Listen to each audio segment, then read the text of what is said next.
Marami pa akong biyayang ang matatanggap mo lang sa atin. Sige. Ito. Hiya mo na ako ng bahala sa pagpalit na. Alam niyo man muna, puso talaga yung mga puso yan. Ito ko kayo nagsabi sa atin natin. Palibhasa po kasi. Alam nyo yung mga kasalanan natin, pero alam din naman natin ang mga katarong-tanong ang ginagawa ng mga yon. Ang kawawa po dyan, yung mga hindi nakakaalam ng mga kabalbal ng mga project yan ay. Kaya sa mamaya, pinatayo ko sa inyo. Huwag mo na kayong babagyat ng kung ano-ano. Huwag mo na kayong babagyat ng kung ano-ano. Baka masaya ang plano natin. Pero may tiwala naman po ako sa inyo. Kasi alam ko naman po, nakapag-aral ko. Matalino. At talaga namang malawak ang mga nabasa na tungkol sa maraming bagay. Pero ito pang sinisiguro ko sa inyo, ha? Hindi niyo po alam kung paano ang sistema sa loob ng gobyernong ito. Ay, hindi kami mapahamak ng babong ito. Ay, sige. Sabihin mo lang sa akin anong kailangan kong gawin. Ay, madali lang po yan. Ang kailangan niyo po gawin, tumahimik. Tapos naman yung senyas ko. Ay, sige. Anong senyas naman ang gagawin mo? Ay, madali lang po yung senyas na yan. Kikindat po ako ganito. Tapos, kakagatin po yung labi ko. Ganun eh. Pero siyempre po, dapat, sabay. Ay, paano po sa buwas? Palitan natin. Ganito. Ganito ha? Kailan niyo huling nakausap ang Cora? Ay, nako. Matagal na. Magkasampung taon na. Ay, mabuti. Tamang-tama! Ganito ha? Ganito po. Kunyari, ha? Bingi mo kayo. Bingi? Oo, bingi! Bingi? Opo, bingi. Ayan, tama, bingi. At dapat po ay sinisigawan kayo ay para kayo makarinig. Ayos mo ba yan? Sige. Pag hindi nyo ko naintindihan ang sasabihin ko, huwag po kayong maiinis. Basta po sakay lang kayong sakay sa mga sasabihin ha? Sige. Tatawa na lang ako, ha? Pag hindi nyo ako naiintindihan, huwag po kayong maiinis sa akin eh. Sakay lang po kayo sumasakay sa mga sasabihin ko. Ano yun? Sabi ko ho, kung hindi nyo ko naiintindihan yung sinasabi ko, huwag po kayong maiinis. Sumakay lang kayo ng sumakay. Ay, bili nga. Sige. Tatamutan mo na lang ako. Tatamutan mo na lang ako, kita na lang tayo ulit mamaya. Ay, sige ho. Ay, dyan ho. Ay.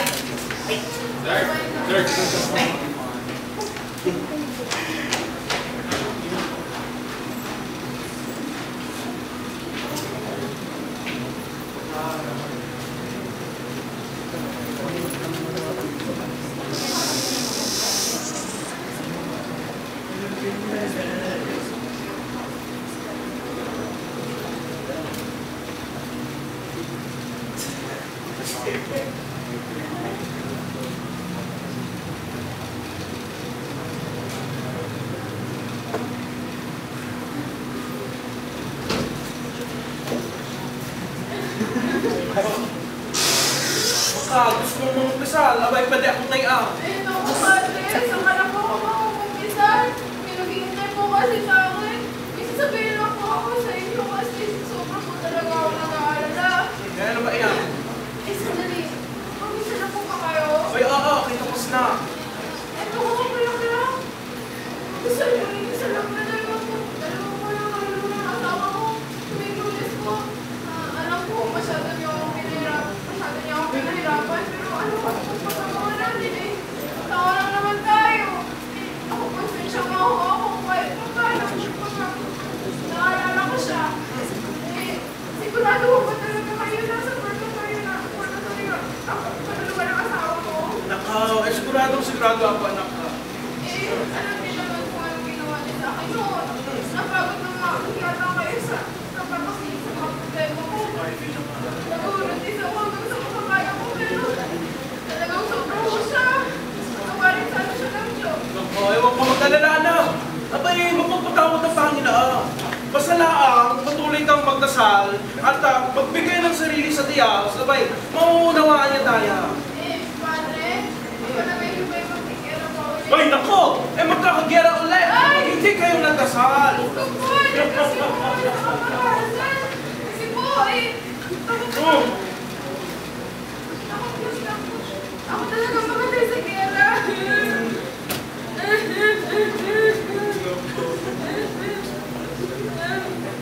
Ayun na yata ang kasama mo, anak. Abay, dali mo na lang ako ang bulak-tak upang lagyan mo doon sa puntod ng asawa mo. At pagkasal pa na rin siya, kakasal pa na lang ako sa simbahan.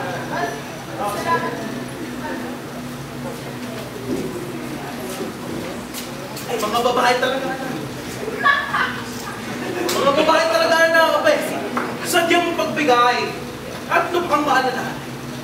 Kaya nga yung mga umiiwas, tumatanggi sa babae. Abay, nakiiwas talaga sa lula. Pero mas marunaw, yung mga hindi tumatanggi sa babae. Dahil busog na busog sila. Kaya nga bagsak, ang pinuputak na ng swerte.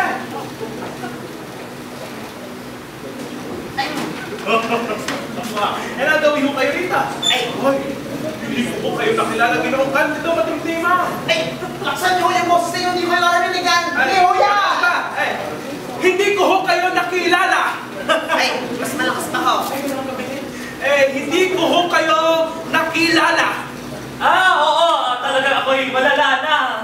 Hindi nga anak. Eh, ano po ba may tutulong ko sa inyo?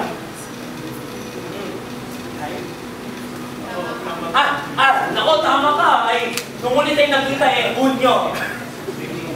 Ay, ako na lang ko kaya yung kausapin ninyo. Eh, baka pag nakausap niyo yung malagot yung lilid sa kain.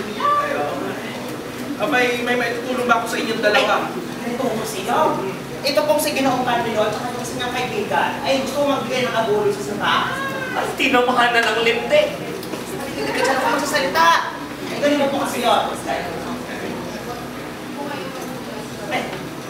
Ay, huwag po kayo magugulat kung bigla-bigla talaga yung sumasabat. Eh, minsan po kasi akala niya parang tapos sasabat ay mali na nga. Ay, ganoon ba?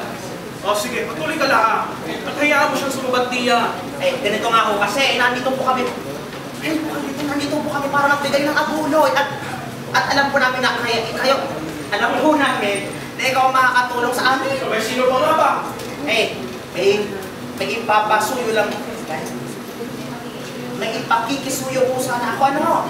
Ito po kasi si Ginoong Candido ay may malaking problema. At dyan po nakasalalay ang pangalan ng buong pamilya niya.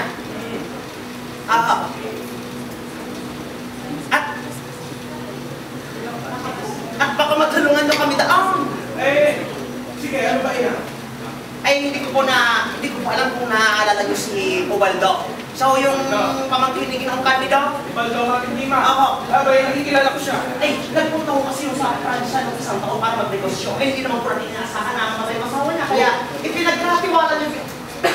ipinagkatiwala niya po yung anak niyang dalaga sa kumbento. Ay, hindi ko po muna sasabihin yung pangalan ng kumbento. Ano ka? Ah, sige, bahala ka. Eh, ano ba ang nangyari doon? Ay, dahil siguro sa kakabayan ng mga madre. O, kaya po talagang sadyang matigas ang ulo ng babae ito. Ay, nabuntis! Ay, apat na walang taon siya ngayon. Ay, kung hindi po ito marimedyohan, eh, magkaka-iskandalo po sa simbahan. Eh, paano naman po yung dangal ng babae? Si Ubaldo at ang angka ng mating-tayman, ay, ito naman po si Mang Dido, ay ayaw na ng mga ganito. Kaya kung gusto niya, ay magbigay ng abuloy sa simbahan para manatili itong liit at makaiwas ang kanin niya. Alam mo yung pinagsasabi mo, hindi totoo yan. Huwag po kayo maingay ang bahala dito. Ay, kaya nga po, naiisip namin na sa'yo ibigay ang abuloy. Kasi alam po namin kayo ang makakausap sa kumbento. Sa kumbento? Eh, para ano naman? Eh, parang sabihan yung kumbento na, bigyan na lang ang gamot yung babae para mapalagyan. Mukhang makakaya ko yan, anak. Ay, tingnan niyo naman po ang... Ay, tingnan niyo naman po ang dulot na tingnan niyo naman po ang buting maitutulot ng... Ay, tingnan niyo naman po ang buting maitutulot nito. Ano ho? Baka iiwas mo sa iskandalo ang simbahan. Ang babae, ang pamilya ng babae, magkakasundo po yung mag-ama. At ito pong sa Ginoong Candido at ang pamilya niya ay mapapayapa. At higit po sa lahat, ay magkakaroon ng pera ang simbahan. Eh ano ba naman ang peraso?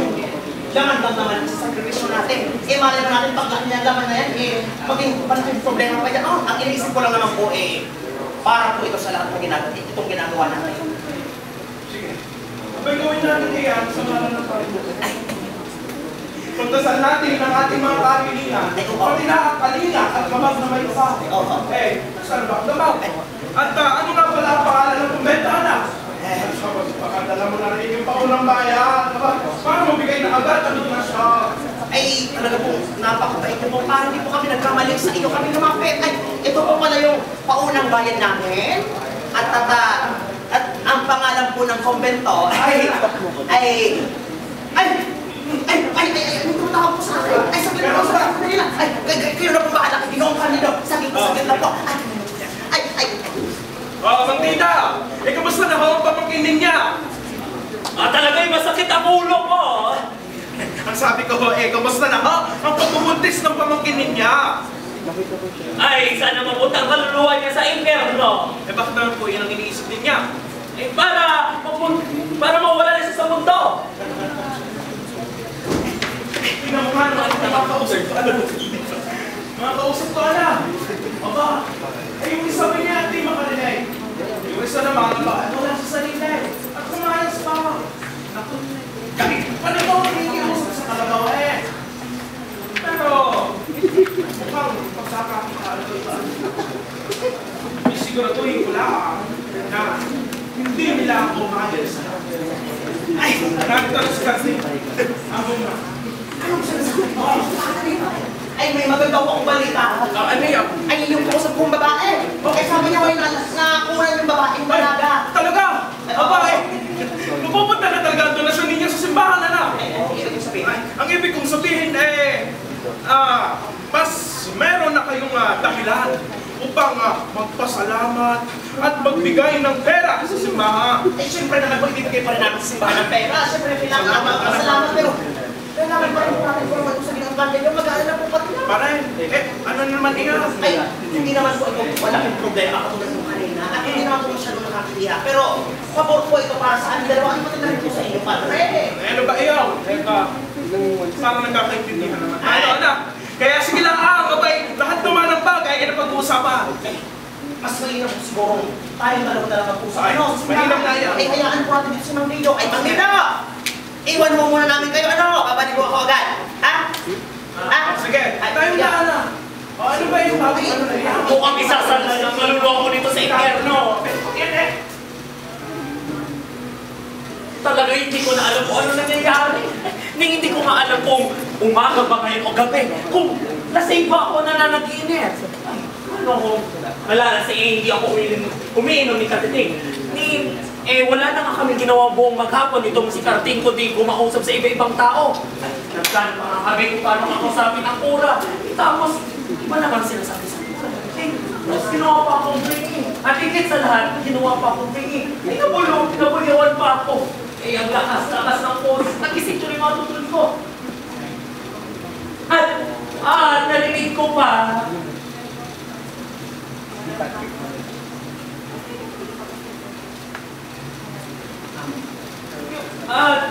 Nag-isip ko rin mga tutulog ko. Kunwari, hindi ko narinig ang lahat ng mga panloloko niya. Ayun na. Nuestra Señora de los Dolores. Ano ba itong... Ano ba itong nangyayari sa akin? Tapos hinit ako ng pera nito para pambayad ko sa kura. Hindi man lamang napakinggan ko talagang problema ko. Ay nako. Pero, harapin na yata sila. Gusto ko nga maging direct. Sana naman yung problema ko na yung pinag-usapan na. Tayo na lang. Ito yung pag-inaanak. Ako na ang bahala. Makikinig naman sa akin yung mga iyan at malulutas natin ang problema ni Jay. Ay, sige ba? Hindi ba? Ay, narinig na ako. Ay, magbigaw na rin. Oo, narinig niyo ko yun. Tutulungan daw kayo ni Padre Salve. Basta dalhin niyo mag-ingat rito. Ano ka? Sabi ko, tutulungan tayo ni Padre Salve. Basta dalhin niyo mag-ingat rito. Ay, talaga po! Ay, naku! Ay, ganun ba dapat ba eh? Masaya na ako! Ay, siyempre. Magkakaanak na ako! Ay, ano kaya magiging anak ko? Ano? Ay, sana yung lalaki! Ay, siyempre po lalaki yan. Ay, sigurado ako, lalaki lang. Sige nga anak. Hintay ko na lang ang huwag ikaw mag-ina. At kaya naman hawag hindi ka. Doon na lang ho kayo sa loob ng simbahan habang kinakausap ko at pag-ina mamaya. At taon na ho kayo magpakita sa kanya anak. At sasabihin ko na lang pagkatapos namin, ay pagkatapos naman. Ay, sige ho. Sige ho, mabuti. O sige, pagpalain kayo ng Panginoon. Sige. Ay, Hindi ko talaga makakulay kung sino ang nanlalako at nilalako ng mga taong dito. Aba, ay ang si Karding. Kakitawalaan mo ba si Karding? Oh, hindi talaga dapat yung pagkatiwalaan. Napakabulaan eh. Aba, tingnan niyo ha. Nung una, gumawa pa siya muna ng kwenta upang subukin ako. Para nga naman kapag hindi nila ako napapayag doon sa una nilang kwento, hindi na nila sasabihin ng tagay nila. Mga naman, malaman ko ang masama nilang bala. Pahamak ko pa sila. Anak, matalino anak. Kaya nga ba naisahan ako eh. Pero sige na ako. Siguraduhin kong hindi nila ako malaman. Alam kong matera ko sila. Handit at manikot na namin. At kaya kong perahan ni isa man sa kanila. Ano kita? Para na rin sa kukunan namin at para sa kukunan nila. Hindi ko yan, mapagsisisihan ito. Gagawin ko kita! Pero, tiyak na magkakaroon ng problema eh. Aba, tingnan niya. Napakatalino kasi nitong si Clarita Matintina at napakabuting sa akin. Pero kailangan ko malaman at pag-aralan kung paano ko mapagkinabangan itong kabutihan niya kita. Paulaan, kung tutusin. Wala naman dapat ako maging problema. Yung mga babaeng iyan, abay napakahina ng ulam. Kaya nga ba, kapag may nakakapag-clearance sa kanila na kahit nabahagya ka ba, magkalimu na para sa kanila iyan. Naka, nasa niyata ang dalang si Marita Matindiman kasama ang kanyang ina, si Nanang Pena. Bakabait naman itong si Nanang Pena yung anak. At sigurado ako, matutulungan niya ako kumbinsihin ng kanyang anak. Malapit na ba tayo sa simbahan? Nasaan na ba tayo, Clarita? Ayan na pala, Clarita, alam mo naman mahalaga sa akin ang reputasyon mo at hindi kita ipapahawak. Sinasabi ko ulit sa'yo, huwag kang mag-alala. Kasi mismo ang mura na ang magpapayo sa'yo. Makinig ka sa kanya, ha?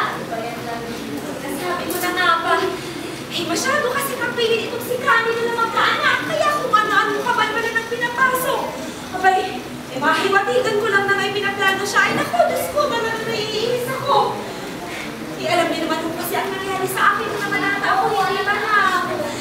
Diyos ko, sa lahat yata ng maaaring na rin sa akin, ito na ang pinakasambulan. Ang magpagahasa. At mamamatay ang magpagahasa. Sino makamatay? Diyos ko, hindi ko yata ito magagawa. Abay, kahit ako na maghuling babae sa mundo at maging responsable sa huling pagdami ng tao ay wala siya sa... Kaya ito naiisip ko. Ayoko na, wala na. Suko na ako sa'yo. Siguro na ang kakausap sa'yo makinig ka sa kanya. Matigas ka ng ulo mo. Makinig ka sa kanya. Sa payo namin lang kasi anak, nagmamahal lang naman kami sa'yo. Ano ba yan? Oo, anak. Kamusta na kaya? Hindi mo yan. Malaking kayo ng Panginoon. Hindi mo yan. Nakalakalay. Pare ka. Basta. Alam ko na kung saan yung ita anak. Kapag nasabi na sa akin lahat ng pinapagpano nila at totoo na magpusama-sama na ako sa lahat tungkol sa kaso niya. At sa aking palagay, so marami tayong dapat sa anak-anak. Mga mahalagang usapin at maliliit na bagay. Padre Salme, seryoso po ba kayo? Clarita, babay, hindi mo naman yata ako kilala. Hindi ba dapat silasohin yung problema niya? O ikaw naman, Clarita Hindi naman po kasi sa ganun, Padre. Abay, magtataka lang po ako sa binabalak niya gawin. Abay, ako na hindi mo maiisip na magagawa nila ito. Clarita, naiintindihan naman kita. Kaya kailangan mo buksan yung isip mo. Marami talagang bagay sa kita na sa akala natin ay kakaiba. Pambihira, nakakatakaw. At di ka panipaniwala. Pero pag pinag-aralan mong mabuti, hindi naman pala dapat nakakatakaw. Hindi naman pala dapat pambihira. Kasi nararapat Kaya nga ba, mayroon tayong kasabihan na katakutan natin hindi iyong demonyo, kundi iyong takot natin mismo sa demonyo. Takot sa demonyo. At sa tingin ka, dito natin dapat tingnan ang problema ninyo. Tulungan niyo po ako. Nakapaglarita. Ulitin ko na lang ang relasyon namin ng anak upang mapanatag yan sa ama. Hindi ba't kapag tayo naguguluhan at kailangan nating pumili, hindi natin dapat isakripisyo yung tiyak na kabutihan dahil laang doon sa takot natin sa kasamaan. Etong sa lagay mo ngayon, hindi ba nakikita natin ang tiyak na kabutihan? At ito ay ang magsilang ka ng sanglo. At ang pagpalain nito ng may kapatid. At ang nakikita naman natin kasamaan na hindi pa nga tayo. Lata kung magiging masama, hindi ba? Ay ang pagkamatay ng lalaking sisipin sa iyo. Ang lalaking sisipin sa kanya. Malay ba natin kung mamamatay nga ba siya, hindi ba? Pero sa lagay mo ngayon, hindi talaga natin dapat pasipingin sa isipin. Malay ba natin kung mamatay nga ba siya? Kaya sabi ko sa iyo, anak ka, huwag ka nang mapagabag pa. Hindi naman magiging kasalanan iyan pagsipin sa lalaki iyan. Kasi hindi mo naman ito ginusta. Kakasala ka lang naman kung pagtataksilan mo ang asawa mo. Hindi naman, di ba? Hindi naman wala Kasi totoo lang ang paliligayahan mo yung asawa mo. At magkakasala ka lang naman kung maliligayahan ka doon sa gagawin mo. Kung hindi ka naman maliligayahan, hindi ba? Hindi naman pala Saka, ito na lang yung isipin mo na may mainam na may bunga itong gagawin mo. Hindi ba't mabuti naman ang magiging resulta na gagawin mo. Mapapasaya mo pa nga yung pamilya mo Kaya nga noong kwento sa Biblia, tungkol sa mga anak nila. Anak nila. Hindi ba't naon akala nila. So palagay nila sila na lang ang tao sa kanila. Kaya ano ang ginawa nila upang magparami? Sumiping sila sa sarili ng tama. Tinuring ba kasalanan iyan? Hindi naman iyan itinuring ng kasalanan dahil mabuti ang intensyon nila. Hindi ba, Clarita? Padre, ano po ang dapat yung gawin? Makinig ka na lang sa payo, anak. Kaya hindi mo ba naisip na kapag ang babae walang anak, ay para na rin siya walang pamilya? Kung mamatay ang asawa niya, anong mangyayari sa kanya? Ay kawawa siya kasi mag-isa na lang siya. Ayaw ng ganun, di ba? Ikaw na anak. Clarita, makinig ka na lang sa paligaya ka. Na hindi ka dapat makonsensya dahil lang makikinig ka sa asawa. Dapat niyang mas mapagabag ka pa kung kakain ka ng karne tuwing Biyernes. Yung nga mismo ay napapatawad Basta na mag-umpisal ka sa tara Ang ibig ko sabihin gawin mo na. Gawin mo na iyong bagay na magiging sagot sa idinadasal mo sa Panginoon at 1 taon mula ngayon ay tiyak na tiyak ka. Matatanggap mo ang biyayang tunay na ikasisiya mo, Clarita.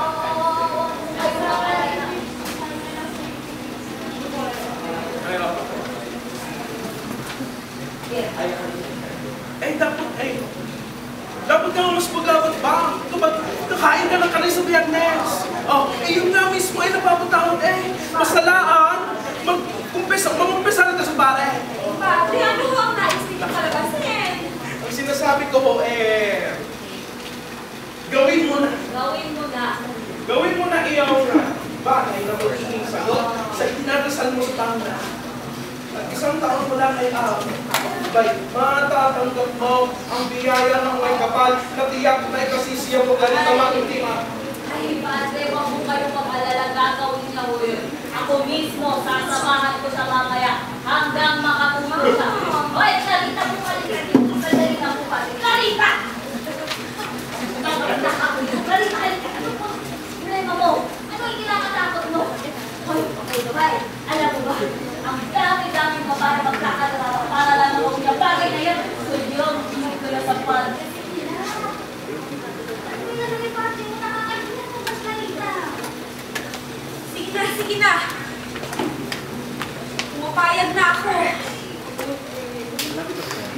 kayo ang bahala kapag ito ay kinamatay ko. Ay, naku, Clarita. Huwag ka mag-alala, abay. Pagdasasal ko ngayon, sa Panginoon, na ipadala ang lahat ng anghel sa iyo upang pantayan ka sa gagawin mo. Okay, sige na. Kumain na kayo na nabere ng Clarita. At maghanda na kayo sa